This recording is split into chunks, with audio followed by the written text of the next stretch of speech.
Veja, a opção que o governo Dilma está tomando pode até ter similaridade, pode até ser parecida com o que foi o início do governo Lula em 2003, dando a equipe econômica para um setor que tem trânsito junto ao mercado financeiro, como Nelson Levy, nomeando um ministério... Joaquim Levy, sempre falo Nelson Levy. É que você... Nelson Barbosa, Joaquim Levy. Nelson Levy. A conformação do próprio ministério, que é uma conformação bastante conservadora, com figuras simbólicas, né, desse conservadorismo, como é o caso da Cátia Abreu, da Kassab, apresentar medidas de ajuste fiscal que vão na linha de jogar as contas nas costas dos trabalhadores e inclusive fazendo algo, né, que o governo havia deixado claro que jamais faria, que é reduzir direitos, né, direitos previdenciários, no caso que foram as medidas provisórias. Eu não vou entrar no mérito da discussão se era possível fazer outra coisa, por que fez isso, porque eu acho que não é um debate que caberia na nossa campanha. O fato é que, acho que temos concordância, que ao fazer essas medidas, se cria um problema a mais diante do ser, porque começa a haver uma erosão da nossa própria base. Né? Imagine aquela grande contingente de jovens não organizados e mesmo dos organizados, como é que estão encarando isso? Né? Encaram isso perdendo apoio, né? Vai erodindo o nosso apoio. Como lutar? Né? Esse é o grande desafio desse momento. Como os lutadores e lutadoras populares que querem mudanças estruturais nesse nosso país, que têm uma perspectiva mais avançada e transformadora, como é que eles conseguem simultaneamente lutar contra a direita que vem cada vez mais com cara golpista e ao mesmo tempo empurrar o governo Dilma mais para a esquerda? Esse é o nosso desafio. Não é fácil, né? Muito complexo esse desafio. Vou lhes dar o exemplo dessa complexidade. As centrais sindicais organizaram um ato comum em defesa dos direitos trabalhistas e contra as medidas provisórias que a presidenta Dilma tinha apresentado. Mas algumas das centrais foram lá pedir o impeachment. Tá certo? E como é que você faz? Como é que você estabelece isso? Vejam, esse é o desafio maior dessa conjuntura. Em que aspecto eu quero pegar esse desafio? Veja, este cerco, ele até este momento, eu arriscaria dizer que o objetivo principal das maiores forças políticas da direita, eu arriscaria dizer, sei que é polêmico, vamos debater se tiver oportunidade, eu arriscaria dizer que o objetivo principal nesse momento é sangrar o governo Dilma. É criar um sangramento. Não sei se vocês alguma vez já viram o que é uma tourada. A tourada ela tem vários momentos. Os primeiros que entram são chamados bandeirilheiros. Eles fincam bandeirilhas que sangram o touro para que o touro se enfraqueça até o momento em que o matador vai e bate o touro. Eu diria que esse momento é o momento de sangrar o governo Dilma. E esse sangramento é também uma forma de empurrar, aprisionar o governo Dilma num ajuste fiscal, que é o que interessa ao neoliberalismo. Veja, como se eles falassem: Dilma, vamos te pressionar para que você faça tudo o que nós gostaríamos de fazer, mas não queremos arcar com o desgaste. Arque você com o desgaste. Essa é a grande dificuldade desse processo. Mas e o impeachment? Pode ocorrer? Claro, primeiro porque ninguém controla isso. Não existe um partido político, um ser humano ou um conjunto de pessoas que tenha o controle geral dessa situação. São vários os agentes políticos. Então, evidentemente, isso pode vir a desdobrar no impeachment. Mas o que vai gerar ou não impeachment é força social. É base na rua. É gente mobilizada. E eles vão tentando balões de ensaio. Balões de ensaio. O 15 de março é um balão de ensaio. Ninguém sabe, nem eles sabem, se será grande, médio ou pequeno. Nesse momento ninguém sabe, porque está em disputa na consciência das pessoas se elas vão ou não vão. Mesmo os que não gostam da Dilma não sabem se vão ou não vão. Não sabem quem está organizando direito. Não tem uma força política. Não é setores organizados como nós, que somos setores organizados, que estão ali. Os organizados existem, estão estimulando, mas não estão assumindo publicamente isso. Isso que eu chamo de balão de ensaio. Se massifica esse processo, haverá impeachment. Veja, o impeachment depende menos, não sejamos legalistas, o impeachment depende menos do jurídico do que do político e social. O presidente Collor sofreu impeachment e nós, muitos mais velhos, fomos para a rua pedir o impeachment do Collor. Mas o que vinculava juridicamente o Collor à corrupção, na época, era um carro chamado Elba, o equivalente a um Uno, a piruinha da Uno, né? Que ele supostamente teria adquirido com dinheiro público. Passado muitos anos, veja, foi justo o impeachment do Collor, passado muitos anos, o Supremo falou, a Elba não era do Collor. Então o problema não é jurídico, o problema é você ter força social. E o que está em disputa nesse momento é se haverá força social ou não.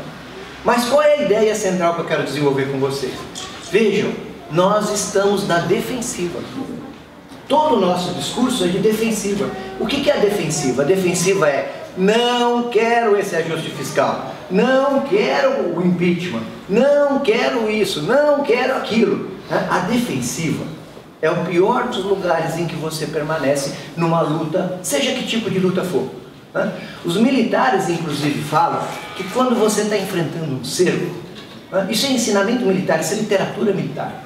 Quando você está enfrentando um cerco, qual é o grande perigo? Você deixar o cerco se fechar. Porque se o cerco se fecha, você não tem mais saída. Você está aprisionado. Veja, quem está cercado, a iniciativa é do inimigo. Ele pode até te fazer morrer de fome. Você está cercado. Ele tem tempo. O tempo passa a ser dele. E é esse o risco que nós enfrentamos. Que o tempo passe a ser da direita. Que a direita fale, vamos apostar numa conjuntura econômica que nós sabemos que mundialmente e para a América Latina não tem boas perspectivas, por várias razões. Então nós vamos assistir agora uma certa retomada do desemprego pontual, a elevação do custo de vida, vamos assistir isso.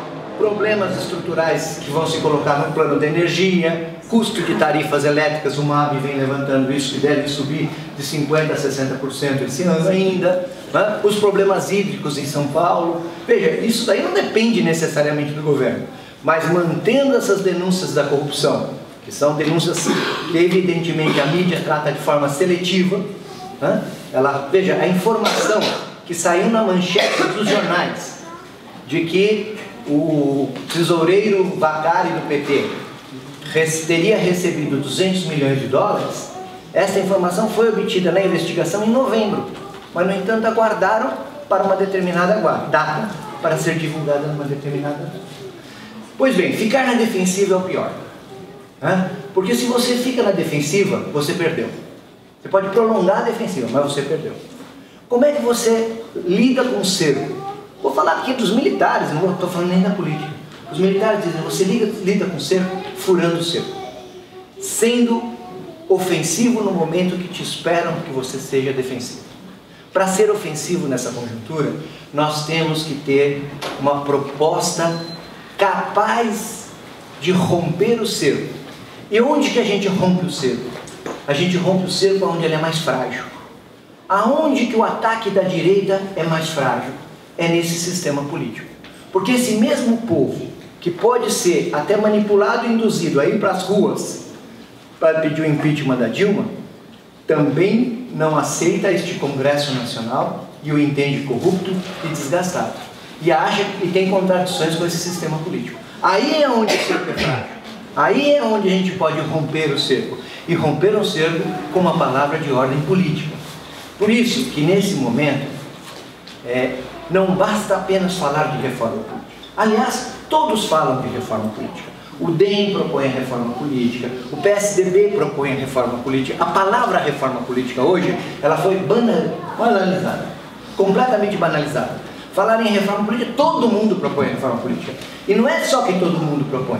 O Congresso Nacional, através da Câmara dos Deputados, principalmente, no Senado a condição está melhor, mas na Câmara está pior, via Eduardo Cunha, começou a acelerar rapidamente na comissão um processo de votação das PECs, projetos de emenda constitucional, para acelerar uma reforma política. Para quê? Vamos acabar com essa bandeira. Vejam, eles querem nos tirar a contradição. Eles querem resolver isso. E resolver dos seus interesses, inclusive botando como constitucional aquilo que o Supremo ia declarar inconstitucional, que é a doação de empresas. Veja, empresa não pode doar. pela lei atual, doa, mas não pode. Só vota cidadão. Como é que a empresa, se a empresa não vota, como é que ela pode doar como empresa? Isso o Supremo estava para decidir, não decidiu, porque o Gilmar Mendes foi lá e segurou num jogo casado com a direita no Congresso Nacional e está segurando o processo até dar tempo de votar lá no Congresso. E nós temos que pressionar o Gilmar, fazer campanha, denunciar, mostrar isso para o povo, né? Mas ele quer segurar isso. Ele lá, ministro, ninguém pode tirá-lo, tal, ele vai segurar isso o máximo possível até dar tempo do Congresso passar, né? Percebem que aí o desgaste deles, aí é o ponto que nós temos que bater, e nós temos que bater com uma proposta política, e a proposta política é a Constituinte. Evidentemente alguém pode falar, tem outra, vamos discutir se tem outra, mas eu não consigo identificar que tenha outra alternativa, outra resposta política que nos interesse, que abra uma nova possibilidade, porque não basta a gente impedir o impeachment. Claro que nós temos que lutar com tudo, né? Eu diria, com as nossas vidas, se necessário, né? Para lutar contra um golpe, para barrar um impeachment golpista como esse. Porém, né? Barrar isso e ter o governo, o preço for aprofundar as pressões sobre o governo, nós vamos continuar na encalacrada. Tá bom, Dilma, não tem impeachment, mas reduza mais direitos dos trabalhadores. Não tem impeachment, mas entregue a Petrobras. Veja, também não nos serve. Essa é a encalacrada que nós estamos. E nessa encalacrada nós temos que ter muita firmeza, porque a nossa campanha da Constituinte, que é uma campanha que conseguiu penetrar nos corações e mentes dos melhores lutadores e lutadoras do povo, isso é nítido pelo Brasil inteiro, ela sofre agora várias pressões. Porque as pessoas falam, mas vocês são sonhadores. Vocês querem algo impossível. Nesse Congresso não passa, imagina uma Constituinte. É claro que não passa. Nós não temos essa ilusão. A nossa proposta, ela vale. Só é possível a gente conseguir uma Constituinte, um plebiscito oficial da Constituinte, em duas situações. Se nós tivermos uma crise política profunda nesse país. Profunda. E se tivermos mobilizações. Veja, uma crise política dificilmente ocorre sem ter mobilizações. Podem ter até mobilizações de direita, mas dificilmente ocorre sem ter os dois. Sem isso, na nossa proposta não tem viabilidade. Nós vamos pressionar os senadores, nós vamos pressionar os deputados, mas a nossa pressão tem que ser para denunciar para o povo quem eles são. Não vamos ter a ilusão de que a nossa proposta vai passar no Congresso. Vamos perder essa ilusão, não passa. Claro que não passa. Você acha que os deputados e senadores vão votar contra eles mesmos? Aceitar uma Constituinte que seja exclusiva? Jamais! A não ser que você tenha pressão nas ruas, crise política. Vejam, nós estamos loucos ou estamos caminhando com uma crise política? Nós estamos loucos ou podemos ter grandes mobilizações no próximo período? Contra e a favor. Não é? Porque não vamos imaginar que a sociedade está mobilizada só quando é do nosso lado. Ela se mobiliza às vezes contra nós. E isso é mobilização também. Então esse momento decisivo, delicado, exige da gente muita firmeza para lutar contra o impeachment, muita firmeza para ir para as ruas e defender o governo que acaba de ser eleito, que está sendo vítima de uma orquestração gigantesca, mas ao mesmo tempo nós temos que ir para a rua oferecendo uma saída política. Concluo dizendo que temos mais um desafio na nossa campanha. Apesar da campanha da Constituinte ser a mais forte das que tratam da reforma política, ela não é unânime. Há forças legítimas, importantes, respeitáveis, que não aceitam a palavra de ordem constituinte, seja por várias razões. Alguns não aceitam porque acham que ela é usada demais. Alguns têm medo de que uma Constituinte a gente possa perder e a direita ganhar. Veja, a vida é assim. A luta política é assim. Quando a gente vai para uma eleição, a gente pode perder. Quando a gente disputa, faz uma greve, a gente pode perder. Né? Toda a luta, ela implica no risco da derrota, né? E evidentemente ao longo da vida. Mas tem várias objeções a nós, legítimas, vamos respeitá-las. Mas as pressões para que a gente abandone a palavra de ordem constituinte crescerão. Podem se preparar. Cada vez mais nós vamos ter gente falando para nós, não sejam tão radicais, reduzam a sua pauta. Vamos fazer a pauta do possível. Vamos tentar, pelo menos, aprovar esse pontinho aqui, porque o Eduardo Cunha, isso e pouquinho ele aceita. Né? Nós não podemos cair nisso, porque o que está em jogo não são só as mudanças do sistema político. O que está em jogo nesse momento é a gente romper uma ofensiva e um cerco político que está se formando contra nós. E se nós não tivermos uma alternativa nesse cerco político, nós vamos ficar sempre falando o não. E quando o não é vitorioso, mesmo quando você ganha e você fica só no não, você ganha e é simultaneamente derrotado. Porque nós podemos barrar. Cada vez que vier uma ofensiva de impeachment, a gente barra e o preço é: tá bom, presidenta Dilma, siga. Mas agora a gente quer mais redução de direitos. Siga, mas agora a gente quer que o governo apoie a 4330, que precariza as relações de trabalho. Siga, mas agora a gente quer que mexa mais na Previdência. Vejam, isso é nos levar ao estrangulamento. Porque aí sim a nossa base vai ficar numa situação difícil. Aí sim a CUT vai ficar numa encalacrada terrível. Aí sim nós vamos ficar numa situação indefensável e vamos perder base. Por isso que nós temos que ir para a ofensiva. E ir para a ofensiva nesse momento, e disso eu concluo, é entender essa complexidade. Primeira grande complexidade: como defender o governo e ao mesmo tempo empurrá-lo para medidas mais avançadas. Segunda complexidade: como manter a nossa campanha da Constituinte quando ela já não é mais unânime como parecia antes. Porque nós vamos chegar numa reunião ampla, que nem aqui vai ter dia 7, ao qual os convido de antemão. Dia 7 vai se tentar juntar toda a esquerda brasileira, para tentar construir uma unidade de toda a esquerda brasileira. Um bom momento, uma boa iniciativa, mas é evidente que a hora que a gente chegar lá falando de Constituinte, alguns vão falar: não, eu não aceito Constituinte. Não tem problema, desde que caiba a nossa campanha. Não tem problema que o ato unitário não seja exatamente o que a gente quer, desde que as nossas bandeiras caiam. O que nós não podemos nessa hora vacilar é abaixar as nossas bandeiras. Nós temos que ficar firme nelas. Nós temos que sustentar firme a bandeira da Constituinte. Não porque nós somos apegados a ela por alguma razão, mas por um fato muito claro. Ela nesse momento é a única saída política que nós temos para romper o cerco que está se formando. Fora dela, nós não temos mais saída. Se me resta um minuto, lhes digo que às vezes tem coisas que a gente acaba dando sorte na vida. Nosso projeto no Senado está numa situação mais favorável do que todos os projetos que foram para a Câmara, inclusive o nosso. Porque na Câmara o Eduardo Cunha está fazendo um processo terrível.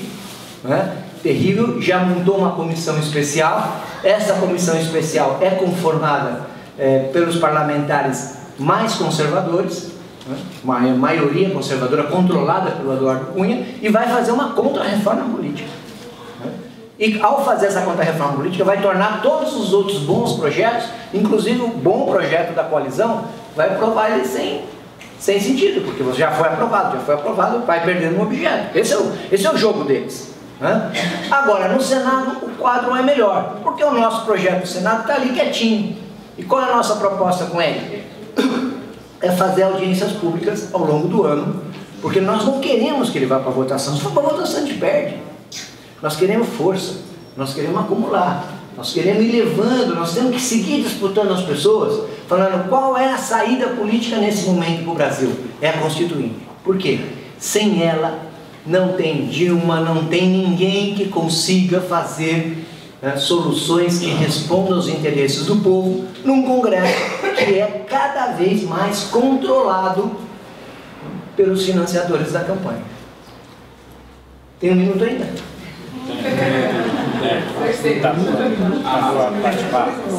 Vejam, estamos assistindo a greve dos caminhoneiros. Isso é uma greve ou um lockout?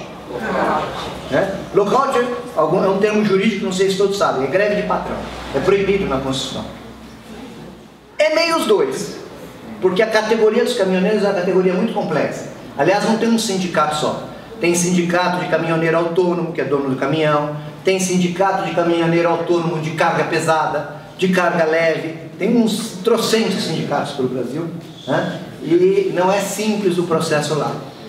Mas há vários grupos empresariais que estão metidos nessa greve. Claro, evidente que essa greve tem setores empresariais e patronais. Veja, um dos pontos de pauta dessa greve é a redução do direito trabalhista dos caminhoneiros, sabia? porque foi conquistado que os caminhoneiros, após 4 horas dirigindo ininterruptamente um caminhãozão daquele, o cara tem que parar para ter descanso. Imagina você dirigir 4 horas sem parar um caminhão daquele. E eles estão lá lutando contra isso, porque isso atrapalha o agronegócio. Veja, os caminhoneiros foram no Congresso Nacional, foram recebidos por um deputado ligado a eles. Se reuniram com 200 parlamentares do agronegócio, que é a bancada do agronegócio. Veja como eles pararam. Não é o partido, não são os partidos, é a bancada do agronegócio. Com este Congresso Nacional, ninguém vai conseguir transformar. Essa que é a grande questão, essa é a encalacrada que nós temos. Com este sistema político, nós estamos completamente aprisionados. E estar aprisionados com a conjuntura econômica favorável era uma coisa, porque você tinha um crescimento econômico que permitia ao presidente Lula e à presidenta Dilma, né, implementar simultaneamente medidas que eram importantes para o povo. Mas quando você tem uma economia em baixa, não tem jeito. Você tem que fazer escolha. Ou você tira de um lado ou você tira do outro. E o Congresso Nacional vai permitir a gente taxar um imposto contra as grandes fortunas nesse país? Esse Congresso Nacional vai permitir soluções alternativas a jogar sobre as costas dos trabalhadores? Jamais. Por isso que este é o nosso cerco político, por isso que esse é o nosso objetivo político, por isso que nós temos que romper isso, porque sem romper isso, nós vamos entrar, né, num processo terrível. Temos o desafio do dia 13 de março, né, e eu acho que no dia 13... vai ser uma grande mostra aqui em São Paulo. Eu tenho pesquisado com o pessoal do resto do país, e parece que no resto do país, o ato que a direita está chamando do 15 de março, não está fazendo o burburinho que faz em São Paulo. São Paulo vai decidir isso. São Paulo será decisivo. Oi? Estão fazendo chamado do dia 13. Não, mas nós estamos chamando para o dia 13. Eles estão confundindo. Eles estão chamando para o dia 15. Tem muita convocatória. Também para o dia 13. Mas tem, a maior parte das convocatórias é para o dia 15. E a tendência é ficar o 13 e o 15. Né? A tendência é ficar o 13 e o 15. Veja, o 13, a gente vai dar, já tiramos as bandeiras, né? O Raimundo acho que vai falar disso, estão muito boas, mas vai entrar para a história o ato do 13 e do 15, né? Um contra o outro. Vai ser os que defendiam os que queriam impedir. Né? Vai entrar para a história assim, independente das bandeiras que a gente colocar. Mas é fundamental que no 13 a gente dê visibilidade para a Constituinte. Com faixa, com pirulito, com bandeiras. Né? A gente tem que mostrar que essa bandeira está viva. Essa bandeira tem que se colocar, porque vai ser difícil. As pressões que nós vamos enfrentar agora virão de muitos lados. Né? É assim que se forja a luta.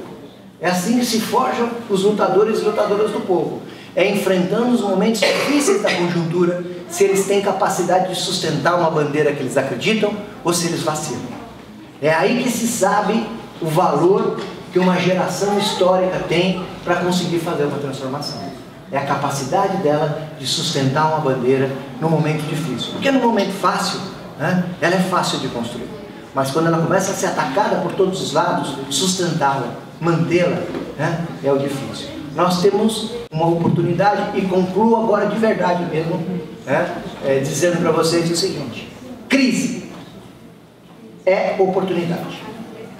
Aliás, os chineses que usam aqueles ideogramas, o ideograma chinês de crise é o mesmo de oportunidade, para nós como se fosse a mesma palavra, porque toda crise contém uma oportunidade. As transformações, as mudanças profundas, as perspectivas novas sempre surgiram no bojo das crises.